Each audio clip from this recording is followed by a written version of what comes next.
Hey all, here OS Reviews. You're watching our video review of the Vizio SmartCast tablet. Even though it's called a tablet, the story here is it's designed as a remote. In fact, Vizio bundled this with many of their flagship level TVs in 2016-2017, but it was kind of a failed experiment because many users opted for a regular remote that also came in the same set. As a result, many sold these kind of smart remotes online. You can think of it essentially as just another 6-inch Android tablet, but it's cheaper than many of its competitors. You can find it in new condition for around $40, either on Amazon or on eBay. And for the price, you're getting respectable specs, I'd say. It's still relatively new, coming out around a year and a half ago. And what's unique really is that form factor, because it's larger than a cell phone, but it's also not quite as large as a full 9-inch or 10-inch tablet, for instance. So as aforementioned, it has a 6-inch display, but because it uses a slightly older 16:9 aspect ratio compared to many newer phones that also have a 6-inch form factor, you can tell how much larger the screen area is, which makes things like viewing back web pages still more enjoyable, as well as gaming, compared to a newer 2:1 aspect ratio smartphone, for instance. Otherwise, the design is also fairly modern looking. Now, Vizio, of course, isn't really known for making a lot of handheld devices. Their last tablet was released back in 2012, and it didn't fare too well commercially. But I think that the overall design language is still quite elegant. It reminds me of a Sony phone because of the boxy corners, and I think that if this was a smartphone, it still passes as looking, again, fairly sleek and elegant. On the left-hand spine, you have access to volume keys, which are kind of raised at the edges, making them very easy and tactile to click. On the very top, you have access to a power key and a 3.5mm headphone jack, along with a brushed aluminum panel that covers one of the speakers. On the other side, you have access to the second stereo speaker. So sound quality is another highlight on this particular tablet because it comes out at both ends. We also have a micro USB for charging, but the tablet also has built-in Qi, so you can use a wireless charging pad, for instance, to quickly juice it up without connecting it to wires. So what are the specs of this $40 Android tablet? Well, we're talking about a quad-core processor by Qualcomm. It's actually the Snapdragon 410, so definitely not flagship level specs here. In fact, it's the same chipset that we just saw in the LG Sunset in our review of that budget phone, but it's still surprisingly capable for an entry-level SoC. You're able to watch videos and browse the web, and it's actually pretty smooth. It also features 2 gigs of built-in RAM along with a 720p, so an HD display, in addition to 8 gigs of built-in storage. So the Snapdragon 410 is a quad-core chipset clocked at 1.2 GHz. Now there's another version of the SmartCast which comes with 16 gigs of built-in storage, and that version has an octa-core chipset.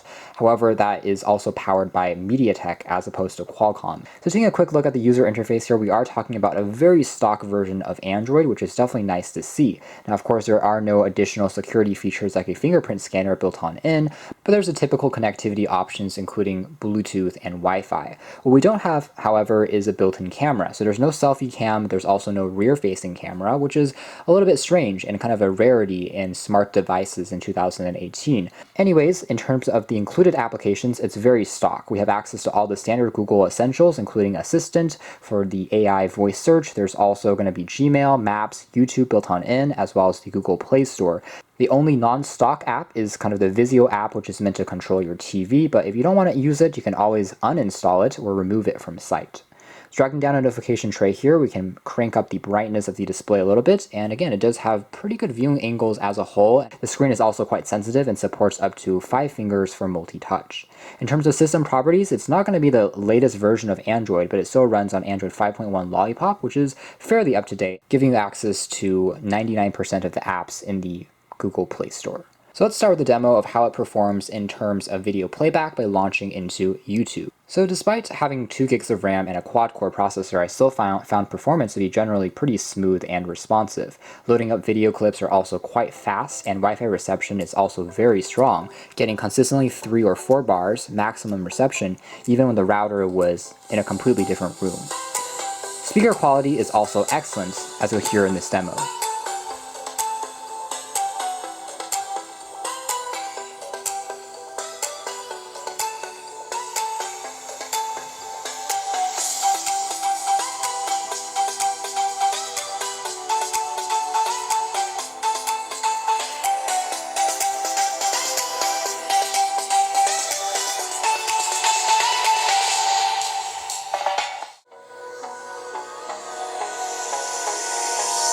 Hold me close till I get up. Time is barely on our side. I don't wanna waste what's left.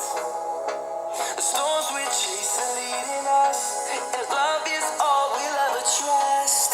Yeah, no, I don't wanna waste what's left. Takeaway would be the audio quality is extremely impressive on these. I would go as far as to say they're one of the best speakers I've heard on any tablet just because of how loud they get and the fact that they're a stereo pair that blasts out on the edges. The tablet is also very comfortable to hold because of slightly larger bezels on the top and the bottom. In addition, it's extremely lightweight, making it, again, just comfortable to use for daily video watching.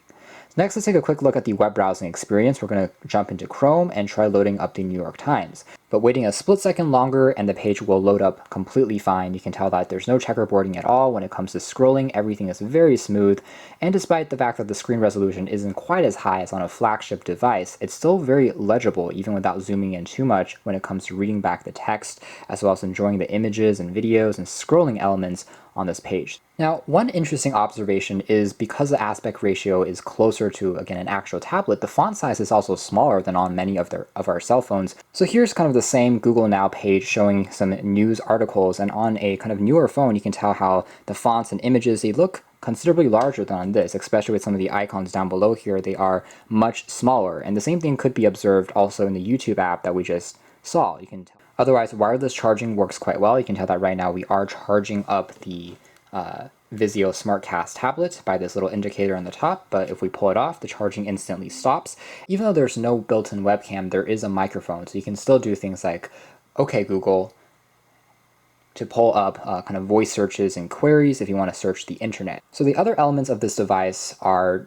not really surprising because it's just like any smartphone. Aside from the slightly different aspect ratio and the way that characters and text are a little bit smaller, we have access to kind of the same layout when it comes to things like multitasking and the apps that are built on it. There's no real additional gestures or special commands that Vizio has built onto this device, and it does not have built-in GPS either. Vizio does include a few of their custom wallpapers for this, however, which kind of go for a more reserved matte look, which makes sense because if you're using this as a remote, you want it to kind of blend in seamlessly with your couch, which has kind of this leather texture, but obviously you can tweak this to your liking. You can install your own wallpapers if you want to.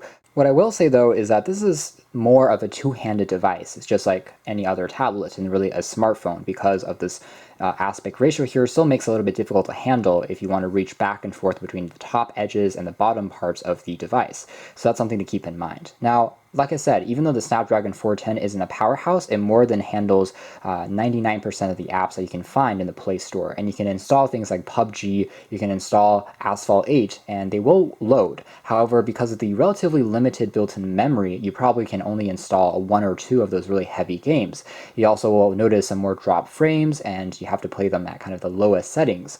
So that's why I recommend more casual games, like 2D titles would probably be a better fit for a device like this. So overall, this makes an excellent kind of web browser for reading longer text, as well as kind of newspapers, magazines, ebooks, things like that, as well as for watching videos on YouTube, but it still retains a relatively portable form factor that can slide easily into a pocket or into a backpack for transportation. And again, it has this outstanding kind of audio system built on in.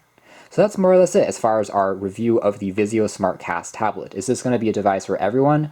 No, it's full of compromises. But because this concept didn't fare too well, you can now find this at, again, a very low price point. It's easy to forgive some of its shortcomings. It doesn't have a camera, it doesn't have the most powerful processor in the world, but what it does have is a very ergonomic overall user experience, which is kind of hard to get right. Everything in terms of the software being just very clean and very stock, to the fact that it has great speakers as well as a great, again, video watching and web browsing experience do make it compelling for a low-cost tablet. So you can learn more details about this very odd and quirky tablet/remote hybrid in the links down below, but for now that's been our video. Thanks for watching here at OS Reviews. That's been the Vizio SmartCast, a 6-inch Android tablet.